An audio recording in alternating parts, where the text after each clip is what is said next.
Mary remembered all these things. Maria இந்நிகழ்ச்சிகளை எல்லாம் தம் உள்ளத்தில் இருத்தி சிந்தித்து கொண்டிருந்தார். இயேசுவில் அன்பார்ந்த சகோதர சகோதரின் அன்பார்ந்த தொலைக்காட்சி விசுவாசிகளே, ஒரு அனைவருக்கும் மறுபடியும் புத்தாண்டு வாழ்த்துக்களையும் ஆசிரையும் கூறிக்கொள்கின்றேன். நேற்று இரவு அருமையாக ஆராதனை உருக்கமான பாடலுடன் துவங்கியது. மறுபடியும் அடுத்த பாடலும் தேவகுமாரா கேட்கிறதா என்று ஆண்டவரிடம் உள்ள முருகி மக்களெல்லாம் பாடிக்கொண்டிருந்தோம். சாத்தானுக்கு பொறுக்கலை, மைக்கு வேலை செய்யலை, இல்லை இந்த பக்கம் லைட் எரியல, பாட்டு கிளாஸுக்கு மைக் இல்லை, இங்கேயும் அங்கேயும் ஓடுகிறார்கள். அதாவது நாம் செய்கின்ற நல்ல காரியங்களுக்கு அது சாத்தானோ உலகமோ பிறரோ தடைகளை ஏற்படுத்தி கொடுப்பார்கள். தடைகள் வரும், ஆனால் அந்த தடைகளையும் தாண்டி செல்ல வேண்டும். எனக்கு புத்தாண்டு கடவுள்கிட்ட வந்து வேண்டுறோம், ஏசுக்கிட்ட வேண்டுறோம், மாதா கிட்ட வேண்டுறோம். என்ன வேண்டுறோம்? கடவுளே எல்லாம் நல்லா இருக்கணும், சுபிட்சமாக இருக்கணும், எல்லாருக்கும் நல்லது நடக்கணும். நல்ல வேண்டுதல் தான். கஷ்டம் வராதா? துன்பம் வராதா? வேதனைகள் வராதா? பிரச்சனைகள் வராதா? வரும். ஆகவே ஒரு நல்ல ஜெபம் என்னவென்றால், ஆண்டவரே உமது சித்தத்தின்படி நடக்க எனக்கு வழிதார். நல்லவைகள் நடக்கும், அசம்பாவிதங்கள் நடக்கும், பிரச்சனைகள் வரும். இந்த பிரச்சனைகளின் மத்தியிலே நான் எப்படி வாழ வேண்டும் என்ற மனத்திடனை தாரும். நோய் நொடியும் வரும், ஏதாவது ஒரு வலியோ வேதனையோ பிரச்சனையோ. அந்த மாதிரி சமயத்தில் துவண்டு போகாதீர்கள், சோர்ந்து போகாதீர்கள். ஆண்டவர் நம்மோடு இருக்கிறார். நம்முடைய துன்ப வேளையிலும் அவர் நம்மோடு இருக்கிறார்.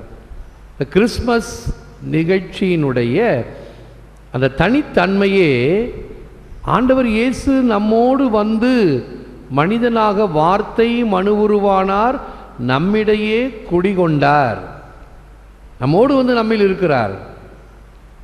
அப்போஸ்தலர்கள் பாருங்க, இயேசு படகின் பின்னணியிலே தூங்கி கொண்டிருந்தார். கடற்காற்று அடிக்குது, பயந்து போய் இயேசுவை எழுப்புறார்கள். எல்லாம் பெரியவங்க, கடலை பார்த்தவங்க தான். ஆண்டவரே நாங்கள் சாக போகிறோம், நீங்கள் நிம்மதியாக தூங்கிட்டு இருக்கிறீங்க, எழுந்து வாருங்கள், ஏதாவது செய்யுங்கள், எங்களை காப்பாற்றுங்கள். அப்போ இயேசு அறக்க பறக்க வச்சுட்டு கண்ணெல்லாம் விழிச்சுக்கிட்டு என்ன ஆச்சுன்னு கேட்கல. அவிசுவாசிகளே ஏன் பயப்படுகிறீர்கள்? இயேசு இருக்கும்போது பயமே தேவையில்லை, எதுவும் நடவாது. அத்தகைய ஒரு மனநிலையை இந்த புத்தாண்டிலே நாம் இறைவனிடம் கேட்டு பெற்றுக்கொள்வோம்.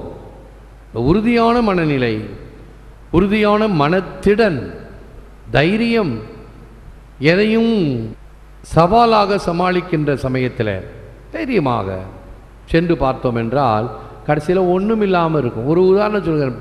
நாங்கள் குருமடத்தில் படித்து கொண்டு இருக்கும் பொழுது ஒரு நாள் ஒரு பெரிய நிகழ்ச்சி நடந்து 10:30 மணிக்கு அந்த நிகழ்ச்சியெல்லாம் முடிந்தது. நாங்கள் எல்லாம் அவங்கவுங்க அறைக்கு போகிறோம். தூரத்தில் சவுக்கு தோப்பில், அது எங்கள் தோப்பு தான், செமினேரியுடைய தோப்பு, ஏதோ ஒரு விளக்கு ஒன்று எரிந்து கொண்டு இருக்கிறது. அதுக்கு முந்தின வாரம் தான் எங்கள் மோட்டர் செட்டில் அந்த மோட்டரெல்லாம் திருட்டு போயிடுச்சு. திருட வந்து திருடிட்டு போயிட்டான். ஆகவே நாங்கள் என்ன செஞ்சோம், யாரோ திருடனுங்க அங்கே இருக்கிறானுங்க, ஏதோ பண்ணுறானுங்க இந்த ரயில்வே ட்ராக் பக்கத்தில் அப்படின்னு சொல்லி ஒரு 2-3 பேர் தைரியமாக முன் வந்தோம். மற்றவங்களாம் ஐயோ நாங்கள் இங்கேருந்தே பார்க்குறோம், நீங்கள் போயிட்டு வாங்க அப்படின்னு பின்னுவாங்க. நாங்கள் பயந்தாங்குழிங்கள்லாம் ஒரு 3 பேர், இதில் நானும் ஒருவன். நாங்கள் அப்படி போகும்போதே எங்கள் ப்ரொஃபஸர் ஜாமால சொல்லிக்கிட்டே அந்த பக்கம் இருந்தார். ஃபாதர் அங்கே தூரத்தில் ஏதோ லைட் எரியுது, என்னான்னு தெரியல, போன வாரம் பம்ப் செட் திருட்டு போயிடுச்சு, என்னான்னு பார்க்கலாமே, வாங்க நானும் வரேன், பாருங்கள் வாங்க நானும் வரேன். தைரியம், மன தைரியம். என்ன நடக்குது பாப்போம். சாவுக்கு தோப்புக்குள்ளார ஒரே இருட்டு, ஒன்றும் கையில் ஒன்றும் இல்லை, டார்ச் லைட்டு கூட ஒன்றும் இல்லை, சும்மா அப்படி போகிறோம். கிட்ட போகும்போது சரசரன்னு சத்தம். ஆளுக்கு உடனே குளிஞ்சு ஒரு கல் எடுத்துக்கிட்டோம். காகமோ ஏதோ பறவையோ பறந்து போயிருக்கும். கொஞ்சம் கொஞ்சமாக போகிறோம். மனசுக்குள்ளார திக்கு திக்குன்னு இருக்குது, என்ன இருக்குதோ ஏது இருக்குதோ. கடைசியில் பார்த்தா ஒரு செங்கலை வச்சு படைச்சி என்னென்ன இந்த பூரி பட்டாணியெல்லாம் வச்சு ஒரு 8 காசு வச்சு ஏதோ படைச்சிருக்கிறாங்க. இந்த பக்கத்தில் அந்த ரயில் விபத்துக்கள் அடிக்கடி நடக்குங்க, ரயில்வே ட்ராக். அது ஏதோ ஒரு காவு கொடுத்த மாதிரி ஒரு காப்பு கழிக்கிறதுன்னு சொல்கிறாங்க இல்லையா, அது நடந்து ஒரு விளக்கை ஏற்றி வச்சுருக்கிறாங்க. இதுதான் தூரத்துலேருந்து பார்க்குறவங்களுக்கு என்ன, ஐயோ திருடன் இருக்கிறான், ஏதோ பண்ணுறான். அரண்டவன் கண்ணுக்கு இருண்டதெல்லாம் பேய். தைரியமாக இருப்போம். புத்தாண்டில் ஆண்டவரிடம் இந்த மன உறுதியை கேட்போம். மன தெளிவும் துணிவும் இருந்தால் எதற்கும் நாம் சலனப்படவோ அச்சப்படவோ தேவையில்லை. நல்ல உதாரணம் தேவதாய். தேவதாய்க்கு தான் இந்த ஜனவரி மாதம் 1 தேதியை திருச்சபை சமர்ப்பித்திருக்கிறது. Mary mother of God, mother of the prince of peace. யாருக்கு அவர் தாய்? எந்த சமாதான பிரபு உலகிற்கு சமாதானத்தை கொண்டு வந்தாரோ அவருடைய தாய். ஆகவே அவர் நிச்சயமாக நமக்கு வேண்டிய சமாதானத்தை நமக்கு தருவார் என்பதில் அச்சமில்லை. மரியாள் கடவுளின் தாய், சமாதான இளவரசனின் தாய், சமாதான பிரபுவின் தாய். In the birth of the Son of God, Mary begins to be the mother of God. When a child is born, a mother is born. குழந்தை பிறந்தபோது ஒரு தாயும் பிறக்கிறாள். கடவுளின் பிறப்பில் மரியாள் கடவுளின் தாயாக மாற்றம் பெறுகிறார். யூத மக்கள் எல்லாம் ஒரு ஏக்கத்தோடு இருந்தார்கள்.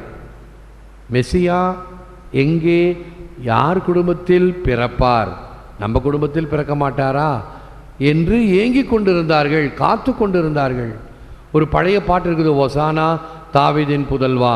அந்த பாட்டில் வரும், ஆயிரக்கணக்கான வருடங்களாயம் ஆண்டவரே உம்மை எதிர்பார்த்தோம், இஸ்ராயல் மக்களை ஆள வரும் எம் இயேசு இரட்சகரே வந்தருளும். ஒசானா. ஆயிரக்கணக்கான வருடங்களாய். அவன் அந்த பாட்டெல்லாம் வருத்தத்தோடு பாடுங்க. நேற்று இந்த புதுநன்மை உறுதி பூசல் பிள்ளைகளுக்கு ஒரு சிம்பிள் கேட்டகிசம் எடுக்கலாமே அப்படின்னு சொல்லி ஒரு பாட்டு இருக்குது. இறைவா உந்தன் அருள் வாக்கு என் உள்ளத்தில் எரியும் ஒளி விளக்கு, இன்றதன் வழியில் நடப்பவருக்கு என்றும் வாழ்வு இருக்கு அப்படின்னு ஒரு பாட்டு. சரி, இந்த பிள்ளைங்களுக்கு கொஞ்சம் டெஸ்ட் பண்ணி விளக்கம் சொல்லுவோம். ஆதியிலே மொழி உரைத்தாய் அத்தனையும் ஆனதுவே அப்படின்னா என்ன, ஒருத்தருக்கும் தெரியல. முதல் பக்கம், முதல் புத்தகம் என்ன? இந்த படைப்பை பற்றி. கடவுள் தன்னுடைய வார்த்தையினால் உலகை படைக்கின்றார். இந்த உலகை வார்த்தையினால் படைத்தாய், நீ வார்த்தை உரைத்தாய், அத்தனையும் நிகழ்ந்தது. இந்த பாட்டு வரி. சரி, அடுத்தது, இன்று வீதியிலே மொழியுரைத்தாய் விந்தைகள் பல விளைந்தனவே. யாரு வீதியில மொழியுரைத்தார் தெரியல. மொழியுரைத்தாய் விந்தைகள் பல நிகழ்ந்தது. இயேசு சொல்லி சில புதுமைகள் எல்லாம் செய்தாரே, ஏதாவது ஒரு புதுமை சொல்லு. ஒரு புதுமை கூட சொல்ல மாட்டேங்கிறான். என்ன பிள்ளைகளை நாம் வளர்க்கிறோம்? யாரு மேல தப்பு? பங்குசாமியார் மேலே தப்பு. பங்குசாமியார் கேட்டகிசம் எடுக்கிறது இல்லை, பொதுவாக எடுத்துக்கிட்டு இருக்கிறான். ஒவ்வொரு தடவையும் மறையுறையிலெல்லாம் கேட்டகிசம் ஆஃப் தி கேத்தலிக் சர்ச்சுன்னு சொல்லி பெரிய அடுக்கு மாளிகை கட்டிக்கிட்டு இருக்கிறேன். ஆனால் பேஸ் தான் வீக்கு, ஒன்றும் காணாம், ஜெபமும் காணாம், ஒன்றும் காணாம், ஃபண்டமெண்டலே வீக். மறுபடியும் குழு கொடுக்குறேன். தாலித்தா குமின்னு சொன்னாரே, யாருக்கிட்ட சொன்னாரு தெரியல. 12 வயது பெண்ணு செத்து போய் கிடந்தாடா, இயேசு போய் அவளை கைப்பிடிச்சு தூக்குனாரு. என்ன சொன்னார்? தாலித்தா குமின்னு சொன்னார். உயிர் தெழுந்தாள் அந்த பெண். படித்தது இல்லையா? கேள்வி இருந்தா, ஓ அதுவா அப்படின்னு. தொழுநோயாளிகளை பார்த்து சொல்லுவார். அவன் கேட்பான், ஆண்டவரே நீர் விரும்பினால் நான் குணம் பெறுவேன் அப்படின்னு சொல்லுவான். இயேசு சொல்லுவார், விரும்புகிறேன், குணமாகு. உடனே குணமானான். நூற்றுவர் தலைவன் கேட்பான். அதை தான் பூசையில் நம்ம அடிக்கடி சொல்கிறோம். ஆண்டவரே என்னுடைய ஊழியன் நோய்வாய் சாக கிடக்கிறான், நீ எங்கள் வீட்டுக்கு வர வேண்டாம், ஒரு வார்த்தை சொல்லும் போதும், இங்கிருந்தே சொல்லும், குணம் பெறுவான். போ, உன் விசுவாசம் உன்னை காத்தது. வார்த்தை இங்கு உரைத்தார், அவனுடைய வீட்டில் ஊழியன் குணம் பெற்றான். இதெல்லாம் நம்ம படிக்கிறோமே, நம்ம பிள்ளைங்களுக்கு அதெல்லாம் கொஞ்சம் வீட்டில் போய் என்ன பிரசங்கத்தில் கேட்ட அப்படின்னு கொஞ்சம் கேட்டு பாருங்கள், சொல்லி கொடுங்க. சின்ன சின்ன காரியங்கள் எவ்வளவோ நாம் காரியங்களை செய்கிறோம். கராத்தா கிளாஸுக்கு என்ன, டான்ஸ் கிளாஸுக்கு என்ன, குயிங்ஃபு கிளாஸுக்கு என்ன, அந்த கிளாஸ் இந்த கிளாஸ் அனுப்புகிறோமே. கொஞ்சம் மறைக்கல்வி, அவங்களுக்கு நல்ல சாப்பாடு கொடுக்குறோம், நல்ல துணிமணி கொடுக்குறோம், அவங்களுடைய வயதுக்கு தகுந்த மாதிரி ஞானத்தை கற்றுத்தருகிறோமா? கிறிஸ்மஸ் செய்தி கொடுப்பதற்காக அருகில் உள்ள சென்ட் ஜோசப்ஸ் காலேஜ் அங்கே அழைக்கப்பட்டேன். போய் கிறிஸ்மஸ் மெசேஜ் கொடுத்தேன். நல்ல அருமையான கதைகளும் நடந்த நிகழ்ச்சிகளுமாக கொடுத்தேன். டபுள் டெக்கர் எல்லாம் அங்கே இருக்கிறாங்க, ஒரே சத்தம், பேச்சு பேச்சு பேச்சு பேச்சு. என்ன சொல்லுகிறோம் என்பதை கேட்பதற்கு அது முடிஞ்சது. இந்த கல்ச்சுரல் ப்ரோக்ராம் வந்தது, இந்த ப்ரைஸ் கொடுத்தாங்க, கல்ச்சுரல் ப்ரோக்ராம் கொடுத்தாங்க, ஒரே சத்தம், கைத்தட்டு, கூச்சல், விசில் அடிக்கிறாங்க. ப்ரொஃபஸர் சொல்கிறாரு, இது காலேஜ், சினிமா தியேட்டர் அல்ல, விசில் அடிக்காதீர்கள். எப்படி கேட்பான்? 5இல் விளையாதது 50இல் விளையாது. எங்கே போகிறது பாருங்கள் நம்முடைய ஒழுக்கம், கட்டுப்பாடு, எங்கே எப்படி நடந்து கொள்ள வேண்டும் என்பது. இவைகள் எல்லாம் நம்முடைய இரத்தத்தில் ஊற வேண்டும். கட்டுப்பாடு, தூய்மை, சுத்தம், பெரியவர்களுக்கு மதிப்பு எல்லாம் நாம் பிள்ளைகளுக்கு சொல்லித்தர வேண்டும். நீ குடித்த டம்ளரு அல்லது பிரித்து போட்ட பிஸ்கட் பாக்கெட் உன் பிள்ளைக்கு கொடுத்தது கொண்டு போய் குப்பை தொட்டியில் கூடவா போட முடியாது? இதுக்கெல்லாம் ஒரு ட்ரைனிங் கொடுமா, ஒரு பிரசங்கத்தில் சொல்லணுமா? உனக்கே வர வேணாமா? இறை வழிபாடு செய்ய வந்த மக்கள் தானே நீ. இது சாதாரணமாக தெரியவில்லை என்றால் நீ எங்கே பெருசாக நீ கடவுளை கும்பிட போகிற? கூரை ஏறி கோழி பிடிக்காதவன் வானம் ஏறி வைகுண்டம் போக மாட்டான். சாதாரண காரியங்கள் செய்ய முடியல, நீ எங்கே நீ கடவுள்கிட்ட போகிறேன்னு வரும்.